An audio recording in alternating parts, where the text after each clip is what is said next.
We found another paper, and it's taped up on the wall, partially hidden by another diagram, and it says, knock, knock. Alright, so let's see. Knock, knock. Who's there? Time for who? Time for sleep. You haven't been home in a week. I don't like this joke. It's not a joke. Stop shirking the other room when I enter, otherwise I will fill the entire lab with sleeping gas. Go home. This by here, I believe, is an interaction again with Sans, with Wingerdings, where pretty much apparently somebody has been working overtime and not coming home, which is very irresponsible of him to do. And of course, Sans worrying about him, wants him to come home and at least freaking sleep, otherwise he's going to do the extreme thing, which is, if you're going to keep avoiding me, I'm going to force you to go to sleep via sleeping gas. I am actually curious if he went through with this, and if he did, well done. You wonder what shortcutting is. You reach out to touch the paper. It seems like whoever owns this room has someone who worries about them. You wonder if the owner of this room is the same one who... You see more notes. They're scrunched up and you carefully unwrap them. Okay, so this is definitely by Wingerdings. So this one says, Sans wants to see the stars and Papyrus wants to feel the wind. It is strange. I do not care for any of it. What difference does the view make? I will work in a lab on the surface as I would underground. My interests will not change. Nothing changes.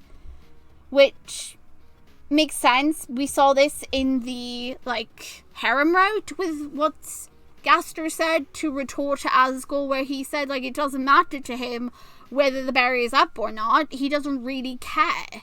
He never really cared much about anything except for his science. What he does, his work, that's what's important to him. Though technically deep down he does care for his brothers. And the fact that he acknowledges that his brothers, want to see the stars and the other one wants to see, feel the wind. Hopefully we can change that mindset. But anyway, let's flip the paper over. Okay, so there seems to be something on the back of the paper, and this reads the following. Is this an effect of my LV going up? His Majesty said your mind changes the more you level up. I think I used to want to see the surface when I was younger, but I cannot remember anymore. His Majesty said things change when soulbound, regardless of levels. A monster's soul feels at 0 when they're with a soulmate. I wonder what that feels like. I haven't been 0 since. So this confirms to us that, if indeed my translation is correct here, Gaster did used to feel something, but then when he started leveling up, he kind of just stopped feeling it so much, which I find is really strange. And apparently a soul bond does affect your personality. It makes you feel things that you've never felt before. So hopefully we can make this skeleton feel stuff, because he really needs to feel the feelies. He desperately needs the feelies. Let's see what else we got to work with. The paper is ripped at this point and you set it back down. That's when you notice a trash bin is filled with scrunched up papers. Does nobody recycle around here? You dump them out on the floor and look through them. There are dozens of papers with scrawled writing. Each one starts with one line, then gets scratched out and looks like whoever wrote these greatly struggled. Okay, so these are clearly all by Wingerdings. So let's see. The first one says, good day. The second one says, I have written this to you. The third says, in regard to my lack of control and lashing out at you. The other one says, I did not intend... Oh dear. I did not intend to... Sans.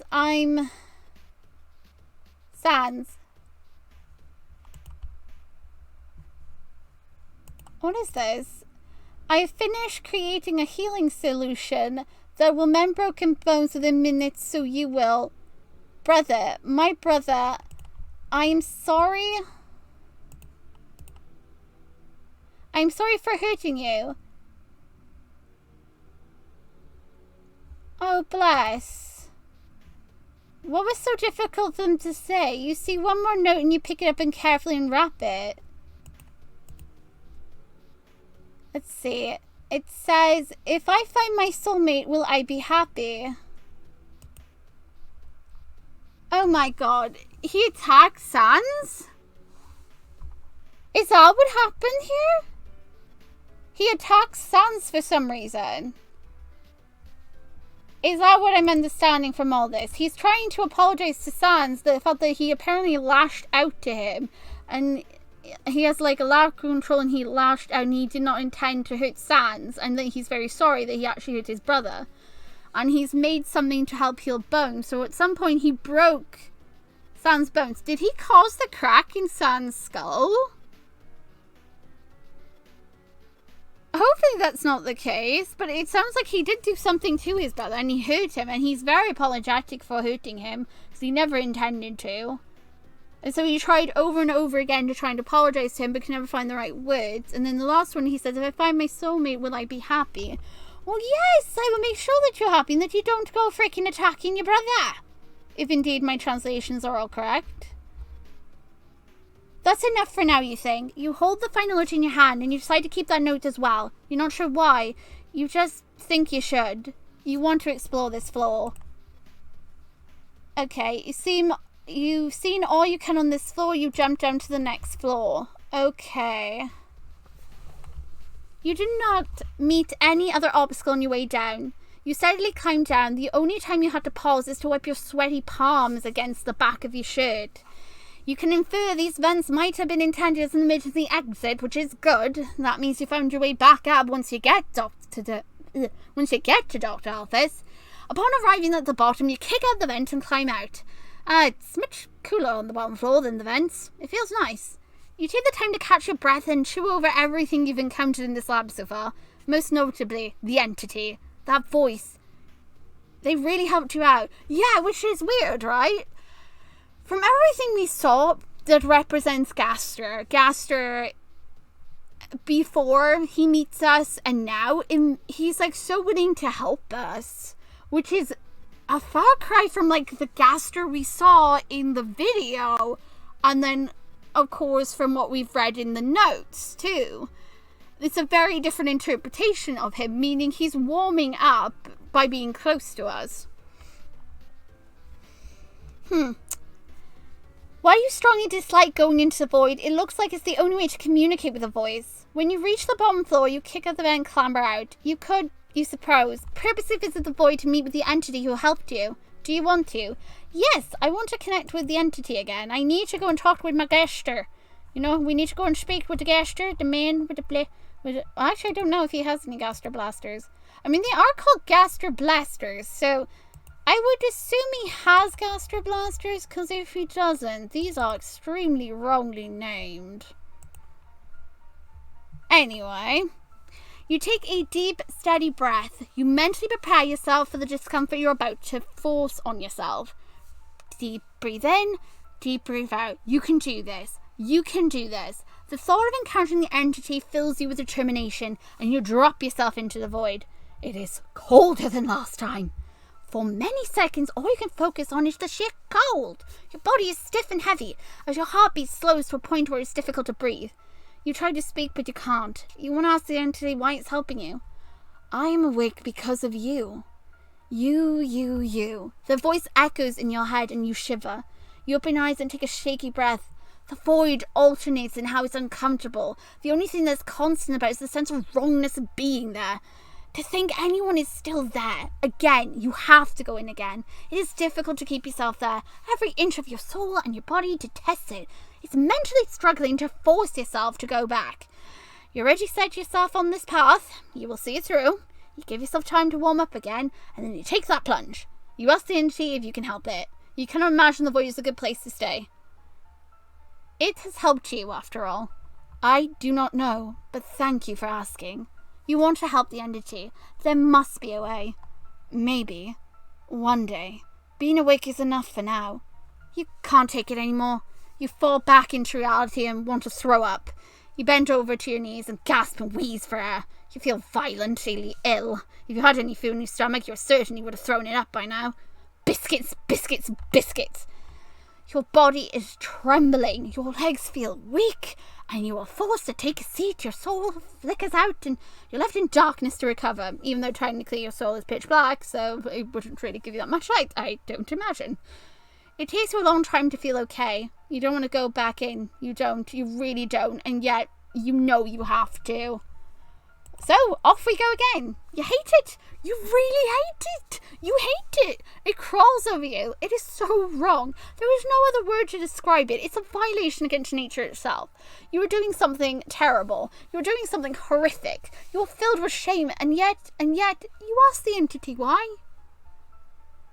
Being asleep, I could feel myself falling away. It is worse than dying. Yes, you agree. Being this void is officially worse than death. No one deserves this. No one. And you want to help the voice. The hand caresses your head. Thank you. I do not know if you can. You want to try. You cannot see, but you can feel, and your repeated trips into the void have allowed you to adjust how your body reacts to that world. You slowly, agonizingly slowly, reach out to grasp one of the hands. You squeeze the entity's hands and attempt to comfort them, and they squeeze you back. I will think. Will you come back? You promise you will. Thank you, my dear.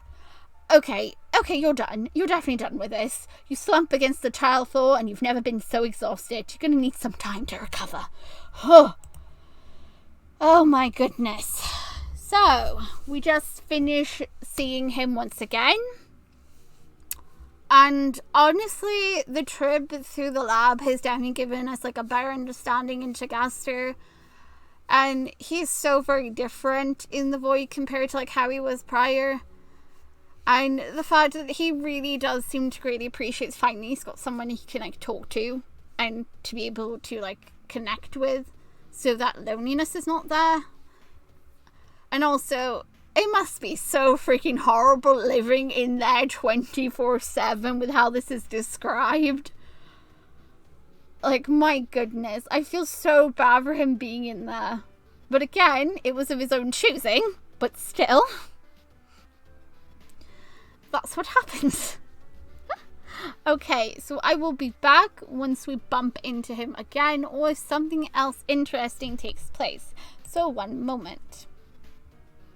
Let's, of course, check up on our status so far. So here's the journey so far. Let's see where you are. You currently have 2 of the 3 necessary components to unlock the true ending for the routes. Congratulations. This maxes you have by the time you reach this point in the story, which is great. You're still on the friendship route. That's wonderful. You saved Dr. Elvis in exchange. She'll help out for you. Talk about 2 for 1. Good job. Gaster Beer says thank you, my dear. And you died 11 times, and your skin feels drier than sandpaper from the intense heat. Fingers crossed you can find some lotion in the next area. So, I also avoided Sans because she tried to murder me. My God. Sans is a douchebag.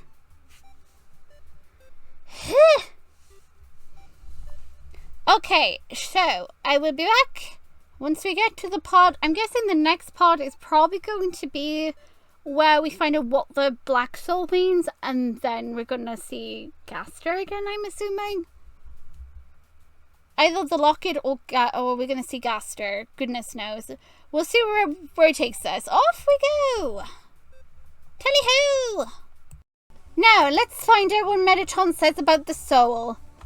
Mettaton, of course, asks us to manifest the soul, and he says, "You can do it, can't you?" Mettaton presses, his smile widening. "I saw it, it's black. You know what they say about the soul colour? You shake your head. Black like shadows. That's a colour not seen before. What do you think it means? You never considered your soul colour representing some kind of trait.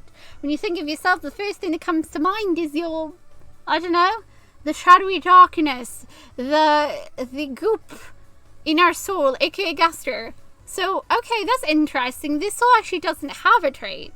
It's more the fact that it's associated with shadows what makes it mysterious. What exactly does? What could it mean? Mysterious. It could even represent the void itself. Who knows? Let's carry on.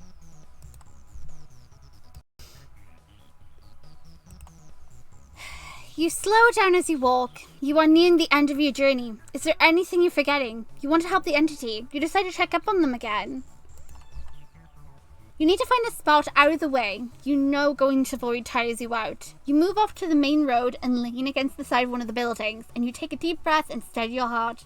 You put your hands in your pocket and you feel the paper you have taken earlier. That's right, you took this paper. You pull it out and look at it again.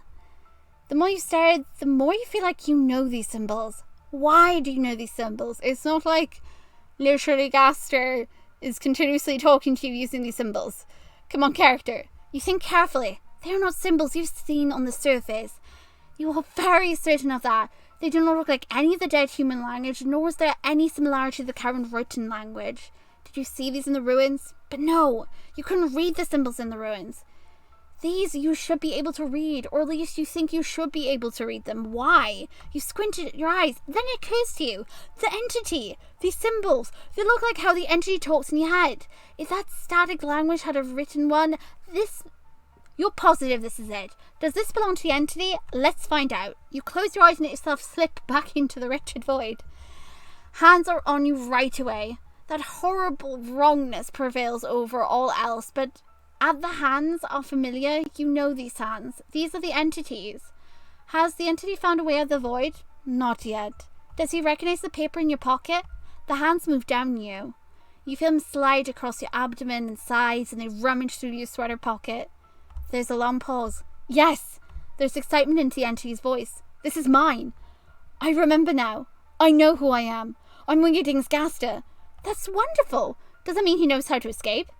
Maybe. Let me think it over. All around good news. You're relieved to leave the void, both because it's a horrible place you hate and because Wingerdings might be able to escape. Oh, biscuits, you want to throw up. You brace yourself against your knees and take deep breaths. You really hate it. You're starting to wander around the city and you wanted to walk off the feeling of being in the void. But beyond that, what a shocker. At this point, my character should be like, wait, did he just say he's Wingerding's Gaster, aka the one I saw in that video? The one who's like writing is everywhere that created the core or something, but my character is like too focused on this horrible gut-wrenching nausea at the moment. Fair enough. Oh, look at this. We can actually still ask Undyne about the paper, even though technically we just saw the paper and we showed it to Gaster. We can still show it to Undyne. You're reminded about the paper you took. Maybe Undyne can read it. After all, Gaster didn't read it for me. You pull out the paper from your pocket. Whoa, that's Dr. Gaster's coat. Says I haven't seen that in like a long time. Did she know Wingerdings? Kind of. He was a royal scientist. He ran the lab back in the day. She says, crazy genius. Emphasize on the crazy. You think of your encounters with Wingerdings. He didn't strike you as crazy. Then again, how did he end up in the void? You're lucky you never met him. He would have used you as a test subject in a heartbeat. Alfie said he was always obsessed with testing souls, she said. Your smile became a little forced. You asked her if she can read the paper. Not me, she says. Papyrus or Sans could, probably, since their Wingerdings is their brother. Well, then. I should probably go and check on Alfie. She says she lightly taps your shoulder once with the back of her fist. You understand. Take care, Twinkle. It's time to leave the city. Okay. Let's see by here. What have we got this time around to... This is pretty much... We're heading to Judgment Hall next. Sans is... How many times is freaking Sans going to kill me in Gaster's route? Oh, God. I'm dreading Sans' fight. He's going to blooming obliterate me. He literally obliterated the fudge and biscuits out of me in Papyrus's route. I dread to think how bad it's going to be in Gaster's route. Maybe it's not going to be as bad. Let's recap. You've come so far, you've only died 11 times. This is 100% going to change once we hit Judgment Hall because Sans is just going to absolutely destroy me. Anyway, you're not romancing anyone. After all, who needs romance when you got friends? You're on the friendship route. Okay, so I still didn't get an option to flirt with Gaster yet, but there is something interesting. Gaster says here, I'm looking forward to seeing you again, my dear. The gold in your pocket feels warm to the touch. You have a feeling you'll find the other piece before the journey is over. Tori saw you on MTT and she thinks about you. The dogs and so on again got thrown out because they were howling too loudly in grubbies. And Sharon saw me on TV and so did Alphys. Okay. Oh God. Now we're going down to the elevator and face Sans. Oh my God. Should I include the fight with Sans? I don't know if I should include the fight with Sans. Oh God, Sans is going to destroy me. Oh God, and it's going to kill me. Alright, I guess we're gonna do this. Oh, God. Okay. Let's do it. Let's face Sans, because Sans is more connected to Gaster since they are close. And who knows? I may include this. I'll only keep the scene in if it's like relevant for like maybe an end scene, because new bonus scenes were added at the end. So maybe there's one here that's going to associate with Judgment Hall. I don't know. So I'm going to record this regardless. And if you do still see this, this means I kept it in for a reason. If you don't see this, then that means it wasn't needed. Okay, so just to clarify. When you step off, you enter a long corridor filled with golden light. There are stone pillars of creamy gold with chiseled designs lining up the corridor. The tile flooring is mosaic with a beautiful swirling motif. All on the walls are windows that filter in a golden light. It reminds you of the golden hour on the surface, with how softly warm it is. It has a tall ceiling, tall enough that with each step you take, it makes an echo. What a pretty place. And it looks like you want to learn. You see Sans, and he looks at you. He has a sharp, toothy grin on his face, but you don't see any warmth to it. His scarlet eyelights are burning as they meet your red and pink eyes. Your face scrunches up as you weary eye the skeleton. Sans has already killed you before. You wonder if he'll do it again. You greet Sans. Yeah, I've done everything I can to avoid him. You know, the surface can't be any better than here. I've seen the humans that come in here before. Their souls told a tale. Sans puts his red-gloved hands in his pocket. Humans kill. Children die. You're either born with power to survive or you get born to be consumed by others. You frown. The surface isn't perfect, but it's not a kill or be killed world like Underfell. I know you think that, he says. Save or be saved, right? That's what you said on the show. Yes. Sans looks up at the ceiling and chuckles. Hey buddy, knock knock. Who's there? You only see a glint, yellow in his right eye, when you're suddenly impaled through the head and you have died. Not you. Here comes Sans. Sans! What the hell? Sans, you're such a butt. Fine, you step off the elevator. Resigning to this encounter. You were feeling this was coming since he killed you in Snowden. You would have hoped you could be avoided, but well, here you are. See, I knew it was funny you didn't take my hand, says Sans. You're one of those special humans, huh? The real special kind. Not just a visible soul, one that stays. Damn, Sans sighs. You're not gonna make this easy on me, are you, pal? He knows. How much does he know? His golden tooth glints in the warm light as he smirks. You ain't the first and you won't be the last human with a soul strong enough to hang on after death. Sans tilts his head. He stretches out his arms wide. Over 100 humans have come to Underfell. No one is made out alive, spite their specialness. Can you guess why? You shake your head. Papyrus has captured 20 humans and killed 2 of them. And Jai killed 15 and captured 5. Who do you think handled the rest? Allow me to reintroduce myself. Red and pink eyes. He still doesn't call me by my name. I'm going to physically smack the skeleton. Sans gives you a mocking bow. I'm Sans Gaster, the judge. I've encountered 60 humans and I've killed 60 humans. Sans straightens up with his sharp tooth smile. It's cold. I see you come through the ruins, and if you're weak enough, I let him through. Want to give Pops a chance to have fun, you know? Like any good brother. But the ones with levels, I take care of them. And the ones that are weak and slip through, I clean them up here in the hall. My hall. He puts his hands back in his pocket. And you ask Sans, has his name... Why did he have his name redacted in the monster book? I got no obligation to explain that to you. Okay, so Sans, again, because I haven't interacted with him, because if I did, he was going to kill me. It's just, I discovered that through Papyrus's route. Fun way to learn, innit? Because I thought, oh, maybe he's going to be nice because, you know, I'm flirting with a bro. But apparently no, that just made him more salty. But yeah, in this, he's just being very cold to me. You purse your lips, your soul shines brightly at your chest. He raises his arms in a beckoning gesture. Take one step forward, I'm gonna have one hell of a time. You take a step forward. There's a tight grip around your soul and you're lifted off the ground. In your place, a dozen red spikes shoot from the ground and you're slammed into the bones. Wow! Wow! That's brutal from him! Whoa, that is super brutal, Dash! Darn, he didn't do that. He went straight to picking me up with the soul and just slamming me down on them. He has not done that. Like, he normally will, like, use instant bones on you. He didn't pick me up before any others. Gosh darn it! What a salty biscuit! Wow! Okay! Wow! Sans, what the hell? Okay, man, I will make sure to always be flirty with this skeleton. I don't like him when he's not my friend. Okay, to turn you into a pile of mush, you have died. Welcome to hell.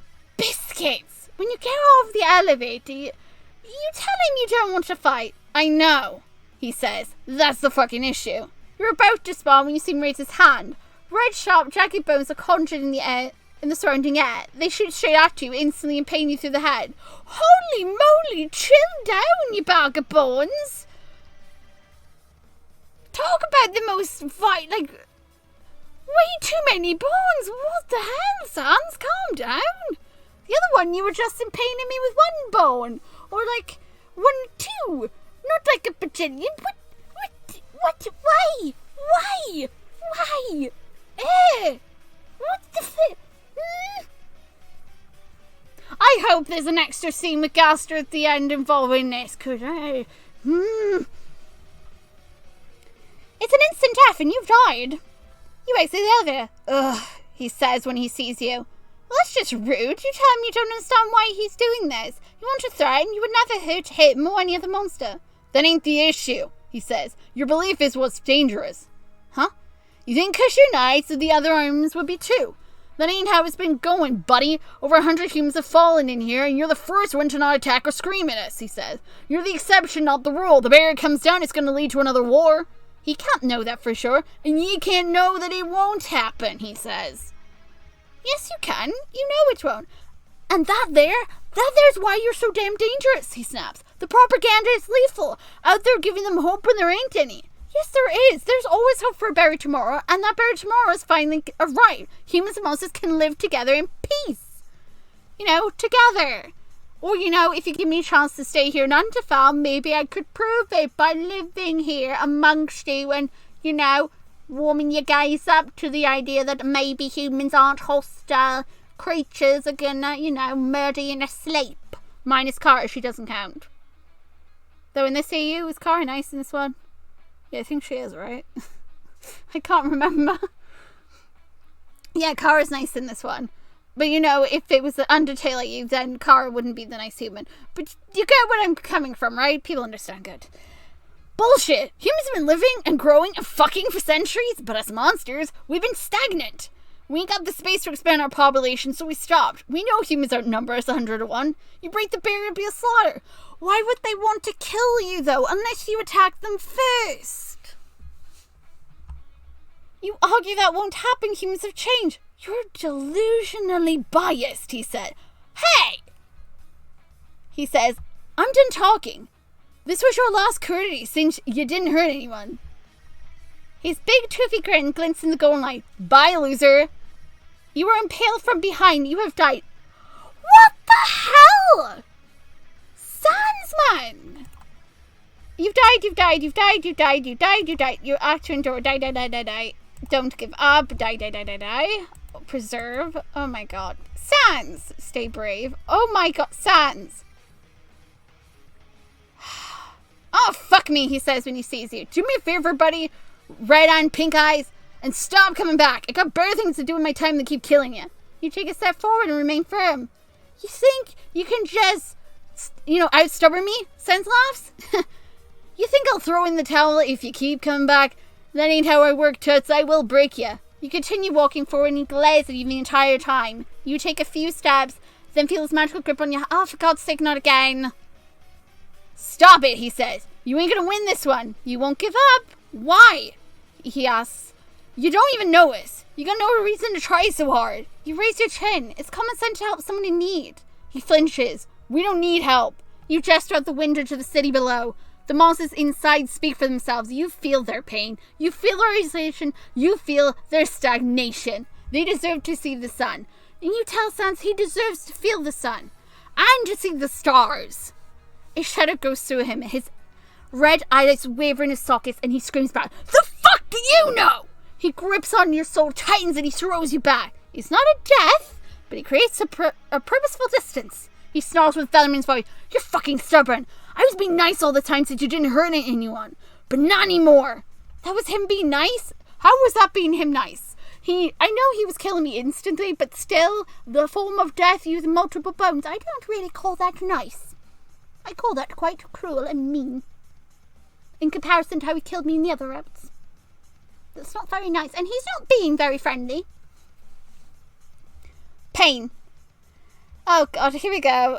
With him being nice, you are bluntly impaled through both of your feet. Red bones stick out from the floor and pin your feet to where you stand. Immediate pain shoots up through you. You reflectively cry out in agony as more bones pierce through your shoulders and run into one of your arms.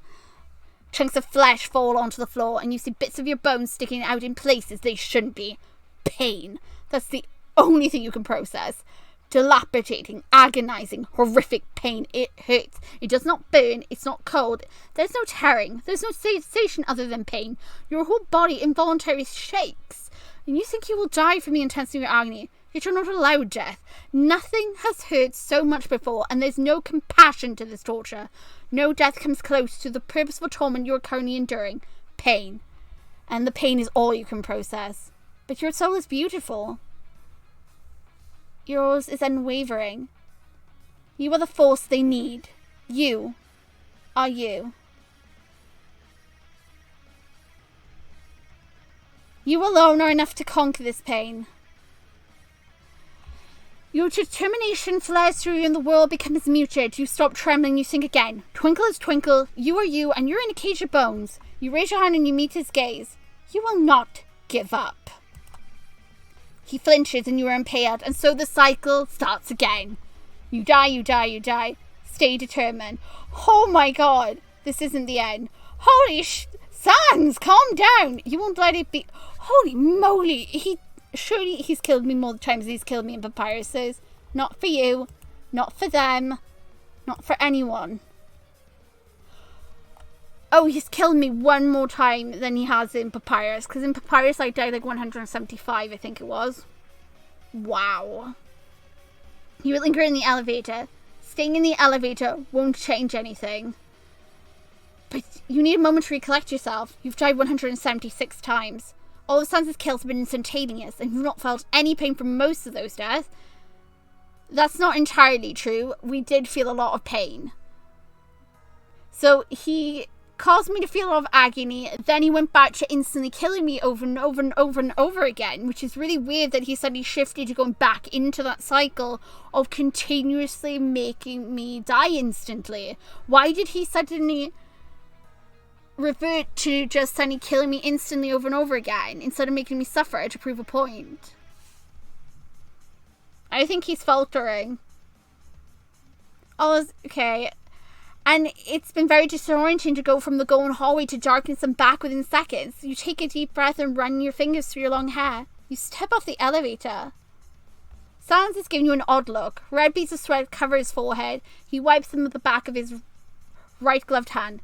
You're Sans sighs. He clutches his head. Fucking resets. You tell Sans you won't hurt him, and he stares at you for a long time. You can see he's visibly tired. As much of a struggle it has been for you, perhaps it's for him. He's aware of the resets in some capacity. Mentally going back in time must be dizzying at the very least. He doesn't chat you, and you tell Sans you don't want to hurt anyone, and continues to stare at you in silence. You ask him to please give you a chance. If I trust you and I'm wrong, it ain't just my head on the line, he says. He won't be wrong. He looks up at the ceiling. He falls back on his back and leans back on his arms. He does not speak for several minutes. When you realize nothing else will happen, you slowly approach him and you hug him. You sit down and pull Sans into a hug. Dumbass, he says, and he hesitantly pats your back. You pull away and sit beside him, and he gives you a lopsided smile. And say you'd like to be friends. Freak, he says. Whatever, do whatever you want. You stay seated beside him. He pulls his hood up. so you can no longer see his face. Say, pal? Mm-hmm. Is the sun really warm? He asks you. Yes. And the stars? You always see them? At night, yes. Sans flops on his back and looks exhausted. I guess this was going to happen one day. At least I get a view before I dust. You tell him he won't dust. Yeah, okay. He closes his eyes. I'll trust you, Twinkle. You give him a smile. You sit in silence for a few more minutes until Sans breaks it. He says, knock knock. Who's there? Sar. Sar who? Sorry, he says, as his body is gone in a shimmer of red, and you've completed Judgment Hall. My God. Sandsman. 176 times. That was so brutal. But then he also acted very differently in Gaster's route to like how he acts in Papyrus and even Sansa's own route.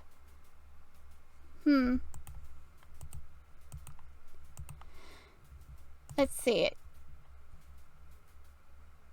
He better buy you some in the epilogue or you will tattle on him.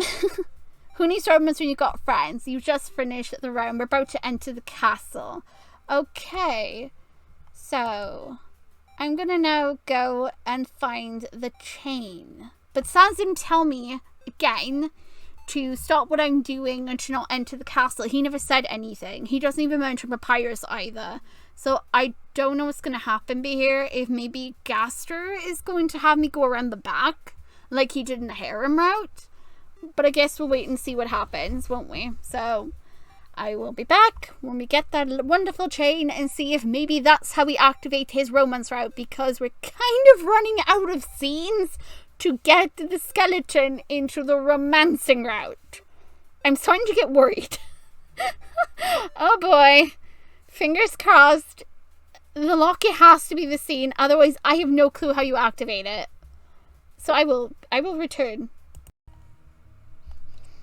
Okay, so we just entered the castle and we're going to go into the room to go and get the locket piece. So let's just open the door and head on into the kids' room.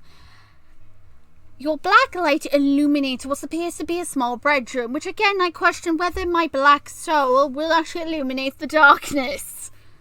There is one bed pushed off to the side. Then again, if you put down stuff together, you're aware the nightmare fuel creates a black light. So no, it could totally work. Maybe I'm filled with nightmare fuel. My soul is nightmare fuel. I embody the soul of Wilson or Maxwell. Sorry. Been playing way too much Don't Starve together. You see toys scattered around the floor and a toy chest filled to the brim with stuffed animals at the end of the bed. There is a dresser at the back wall and there's photos lined along it. You step closer, intent on looking at the pictures, but then you feel a tug on your sweater. Look behind. There's nothing there, and you frown. You feel something small and cold grasp your hand. You freeze. By the time you turn your head to look, you see nothing, but there is something in your hand now. A gold locket. Your red and pink eyes widen as you realize this is the locket that goes with the chain. You pull the chain out of your pocket, and sure enough, it's a perfect fit for the clasp. Ah, how romantic. The locket felt out of style before you were even born, but you've seen them in movies and reading about them from books. They're supposed to be used to carry a picture of someone you love, at least someone who's in your heart. It's a warm sensation. You hold the locket in your hand, and you can't help but think you'd like to see Wingerdings inside. One of locks you into Wingerdings romance. Whew. I totally thought I messed this up. Yes! Yes! We're locked in, lads and ladies. We did it. We found his route. Wouldn't that be nice? Click! There's a clicking sound from the locket. You unfurl your hand and it pops open. Your eyes widen. It's a skeleton monster from the video that you watched in the lab. The one who... you knew. In the back of your mind, there was a good chance that he and Wingerdings were the same. You think the locket confirms it. Or it's just a really crazy coincidence that the magic locket popped up and showed you that picture. You knew it, yet you still thought of him anyway. Your heart warms you and you hold the locket close to you. Your lips turn into a smile.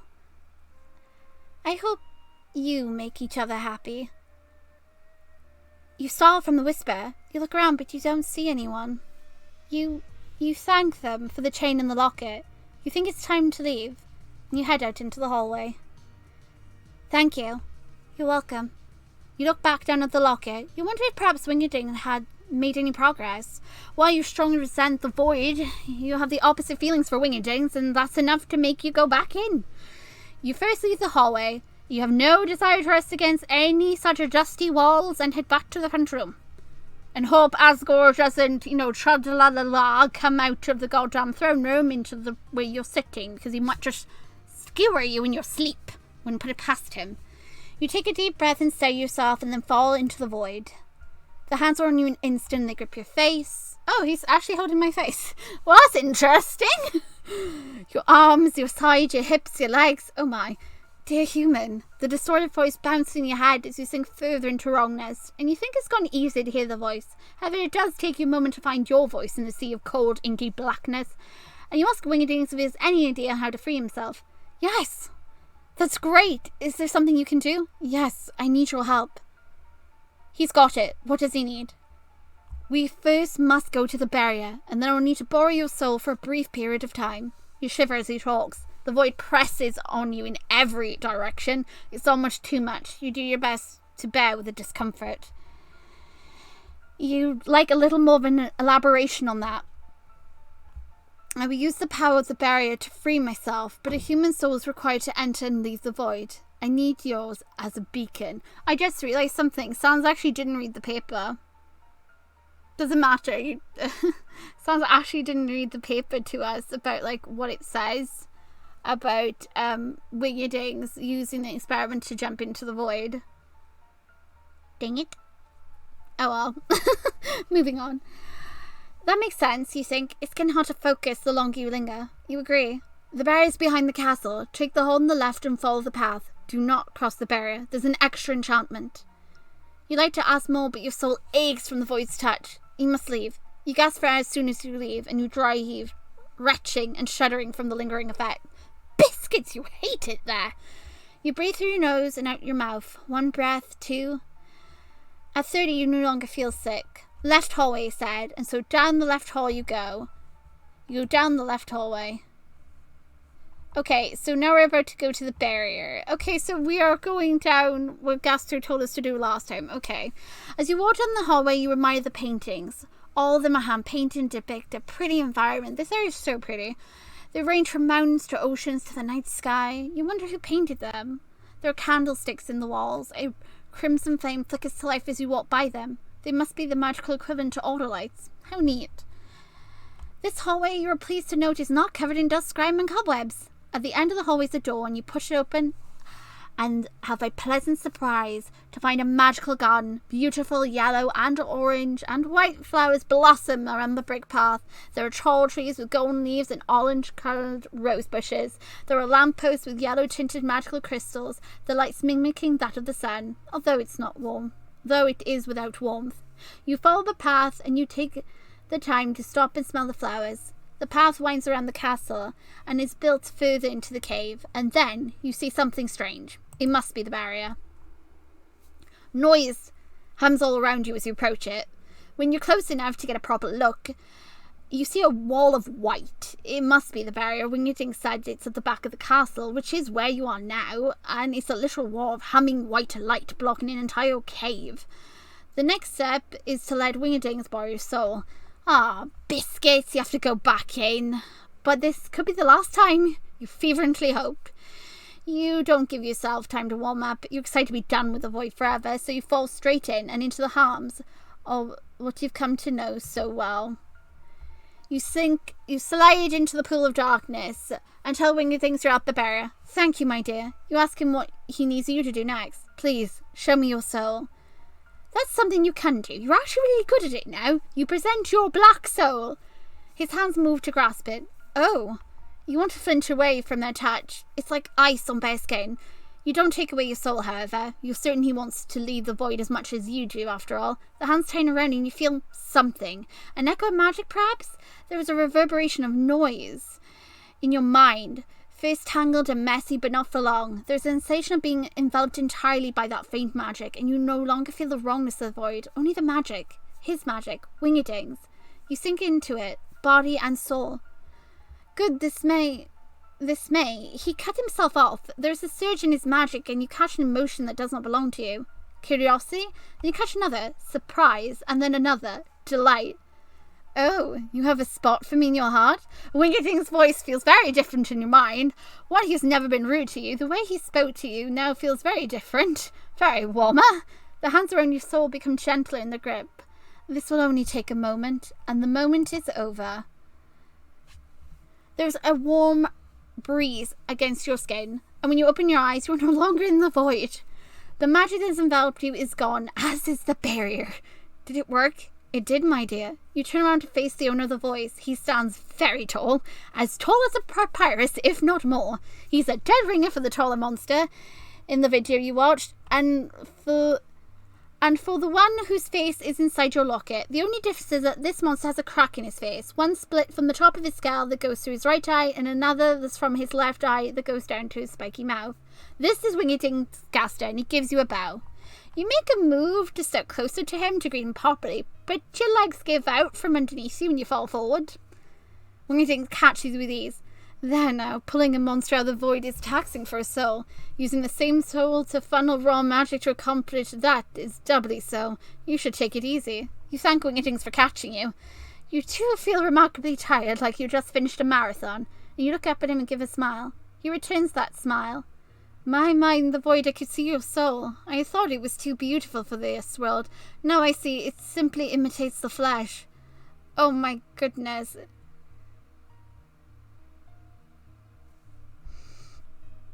Your face is on fire. You're on fire. You blush and look down.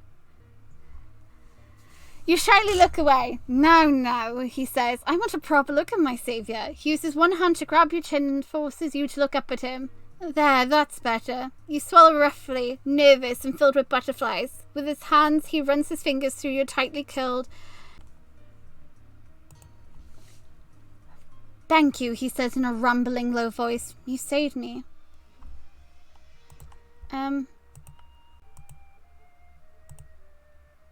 You say you were happy to help. He leans down and presses forward against yours. He feels cool against your skin. Simply thanking you feels too little. Oh, you think you could disintegrate on the spot. You want to look away, yet you can't. Your red and pink eyes are glued to his red highlights. Luckily, I can think of several alternatives, he purrs. What a ludicrous sight, states a deep voice. You hear a tut-tut noise from Wingerdings as he lifts his head away from you to look at the owner of the voice. You also turn your head. It's another goat monster. He's massive in stature with grey fur, a black beard and dark armour that glints gold in the light, and his red cape flutters behind him as he strides closer to you. On his head is a 3-spiked crown. Hello, King Asgore, Wingerding says flatly.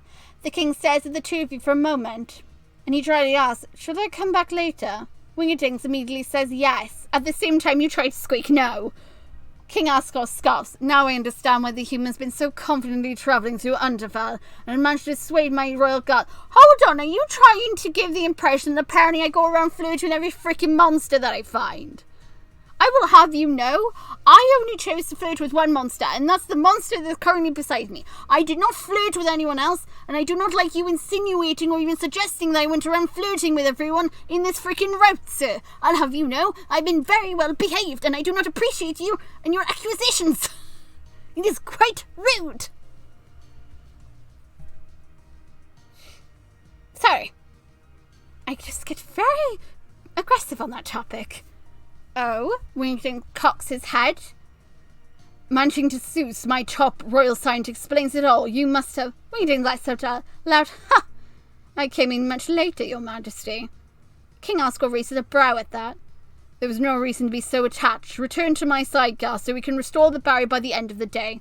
Wingerding rubs his right hand up and down your back. And give up her soul? I think not. Wingerding smiles coldly. Come now, your majesty, you're a smart monster. I'm vastly smarter monster. We both know where this is going. Do we really need to drag out the pleasantries? You've always been stupidly stubborn when something catches your attention, says Asgore with a shake of his head. A pity it now leaves your dusting. Attention feels too small of a word, says Wingerdings. Do you honestly believe I'd fight over something as meaningless as a passing fancy? Then what would you call it then? The king gestures to you. Isn't it clear? There's only one thing with the fight. We both know. I don't care one way or another if the monsters stay underground or go to the surface. Make peace with humanity or go to war with humanity. It doesn't matter to me. All of it pales in comparison to my work. Asgo's yellow eyes narrow into slits. You cannot possibly mean to imply you have. In the process, Wingerding says, sufficiently. He waves his left hand in a dismissive manner. She is still young, you know, but her soul speaks for her. You clear your throat. Apologies, my dear, says Wingerdings. Your Majesty, do you mind? Asgo snorts deservedly. This I have to hear. Wingerding moves his hands to your hips, and he turns you to face him fully. He says, because you are you, and I am me. We were able to find me in the void. For 20 years, no one else was ever able to achieve this. Yet you did. By accident, no less. Can you guess why? You shake your head. Wingerding smiles at you. My dear, do you know what a soulmate is? You do. You even read about the monster's perspective on soulmates in the lab. You happily nod. Good. Are you familiar with the term soul acceptance? Yes, you read about that. It's a test between two souls to check for compatibility as soulmates. You could find me. You were drawn to me, and I you, because our souls are perfectly compatible, he explains. Wait. Your heart starts to pound. Does that mean, is he implying you and Wingerdings could be soulmates? Yes, he says, and that is something worth fighting for. Wow, you think you feel dizzy. Oh, that's so cute. But you wait, you don't want him to fight. You don't want anyone to fight. There's no need to. I couldn't have said it better myself, dear human. Tori strides through a garden. Her golden eyes are bright and she keeps her head held high. She's not alone in Mount. You see several monsters behind her. So we see Frogget, Napstablook, the dogs from Snowden, Shiren, the children you met at Waterfall, Mersham and the Staff, Royal Guards, Papyrus and Dye, and even Sans. There are so many of them that they're filling up the garden surrounding you all. Enough is enough, says Tori. Tori! King Asgo stares at her in blatant disbelief. You came back to me. No, she coldly rebuffs. I came for the human, for Twinkle. She raised her chin and glowers down at Asgore. And for monster kind, you take one step towards that woman and Gaster, and you will have to face me. And me. The dogs howl in unison. Shiren sings. It's over, says Sans, and he gives a toothy grin. We're tired of this, so unless you want to have a hell of a time. Wingerding chuckles. My, oh my, looks like this is even more one-sided than I expected. King Asgo looks at the monsters around him. Not only them, says a familiar voice. A voice that feels very familiar to you. The monsters part ways for a new monster. A goat monster with bright golden eyes and red pupils like Tori and Asgo. Trailing behind him is Dr. Alphys. Ezreal? Oh, hi. Wasn't expecting you to see. You here, Mom? Tori rushes to him and immediately hugs him. Ezreal? Is that truly you? King Asgo's expression darkens to wariness. It is, he says, awkwardly patting Tori's back. I still you haven't trimmed that awful beard of yours. My boy! My son! Asgo's eyes widen and he grins and tries to stride towards him. One awkward family hug at a time, Ezreal complains. And besides, you were about to attack my friend. Friend? You look between Ezreal and Dr. Alphys. Wait, Flowey? Howdy, Twinkle, says Ezreal, and he kisses you a grin. Glad to see you're okay. You are okay, right? Yes. You go to hug him, but then you realize that your legs are still tired and you require Wingerdings for support.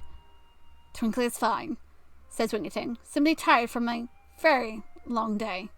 Good, says Ezreal. Mother, please let me go now. I need to talk to Father.